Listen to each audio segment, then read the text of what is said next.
Welcome to Effective Observations, presented by Roberta Megan Kneppel, College of Education, Grand Canyon University, EAD 567, Coaching and Mentoring to Support Teachers. Professor Dr. McCoy. Welcome back, Bobcats. All right, this year we are going to be looking at some different forms of evaluation. In the past, you mostly had just formal evaluations with the occasional informal evaluation. This year, we're going to try some new things here, and I'm going to explain them to you right now. This year, we will have 3 different types of evaluations. Each year, as principals, we are tasked with evaluating you.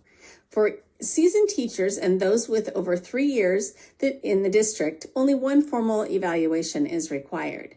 New teachers, or those who have been with the district for 3 or less years, are to have 2 formal evaluations completed throughout the year.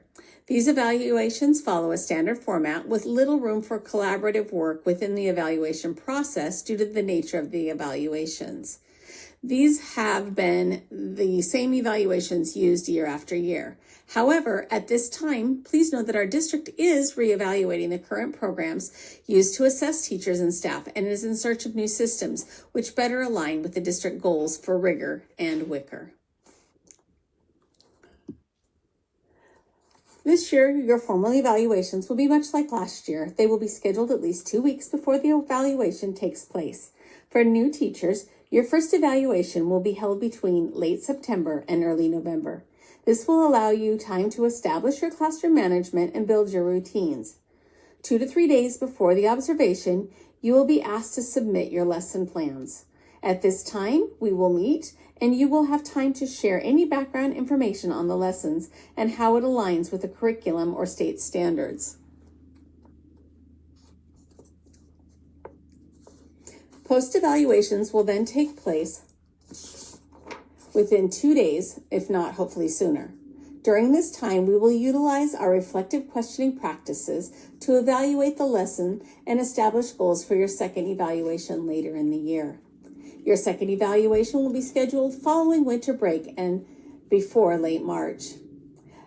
For our experienced teachers who have been with the district for 4 or more years, you will have 1 annual evaluation. These will be held between October and early March.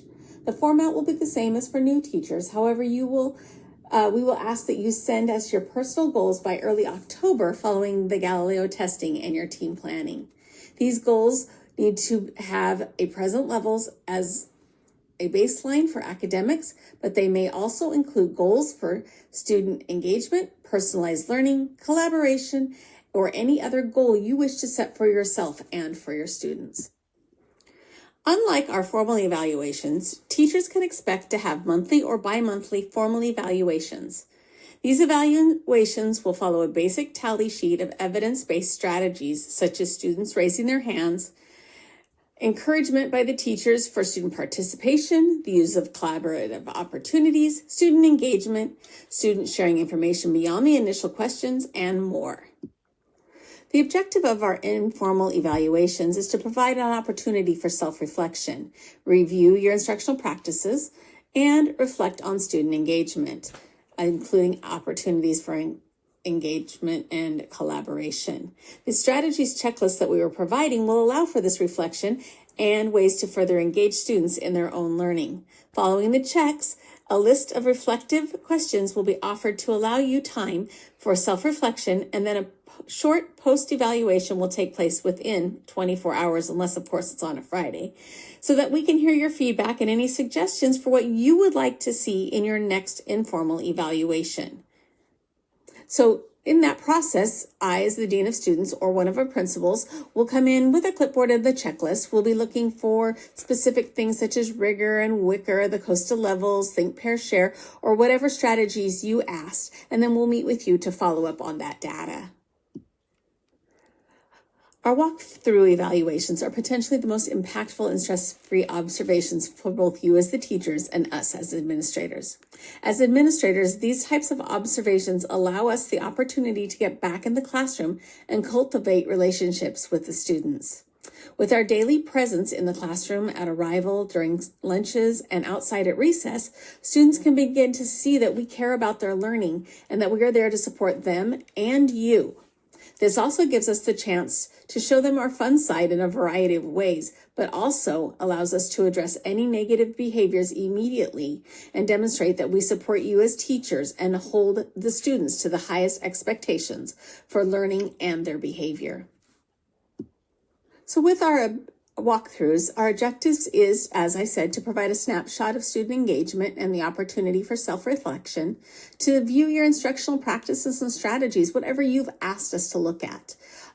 Make ourselves present to help eliminate behaviors and encourage student engagement, and to build a sense of comfort for you and for the students, because our observations should not be a distraction, but just a way to help enhance and ensure that everything is going the way you as a teacher want to go with your students.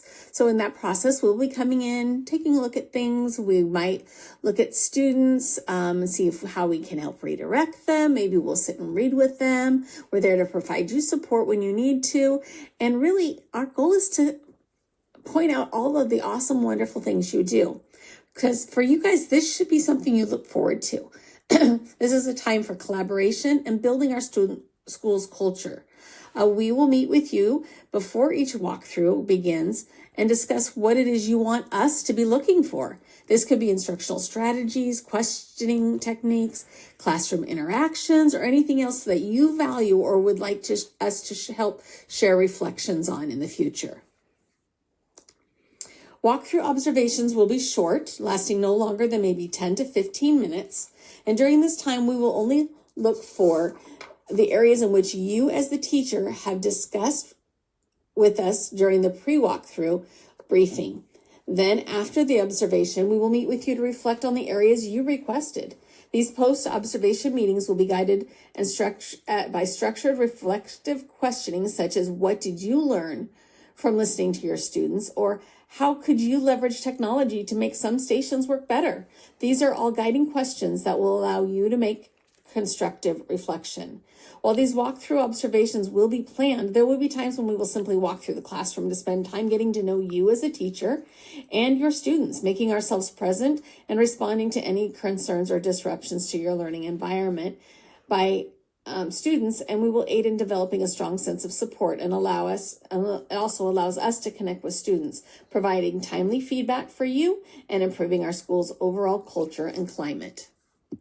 So as we have shared the different types of evaluations that we will be using, we need to consider how that data will be used. So to clarify, the data we gather during our observations or evaluations are used to help strengthen your skills and develop meaningful reflections. For the formal evaluations, of course, these are done annually and are required by the district as part of your 301 performance pay. This is why we have decided this year to try the informal and walkthrough observations. These observations will allow you to ask questions, request insight on areas in which you wish to target, and to help build an ease in the overall evaluation process. With our presence, we also hope to see a reduction in any concerns and allow you even chances, if you need to take a break.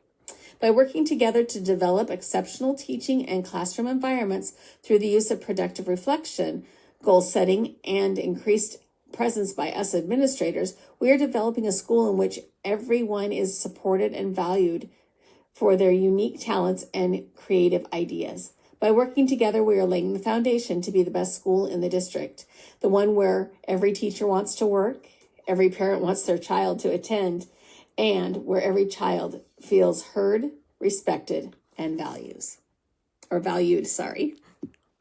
So what is our next step? Well, with your team, you are going to take the next 10 minutes to discuss and decide on a team goal for this year. You can use last year's data, past experience, or other ideas that you've heard for inspiration over the summer. Next, you will have 20 minutes to develop at least 3 personal goals for the year. These can be for you, for your students, or a combination of both. And then finally, when that time is done, so after about the first half an hour, because we still have about an hour left in our PD, finally, I want you to use the materials on your table and your creativity to create a one-pager of your own that will serve as a reminder of the goals you have set as a team and personally. That will help us serve as a reminder of these goals. And I want you then to place them somewhere in your classroom where they can be seen each day. So right now, I want you to be creative and have fun. And we're going to have an awesome year, Bobcats. These are the references used throughout the presentation that will be noted in the written format.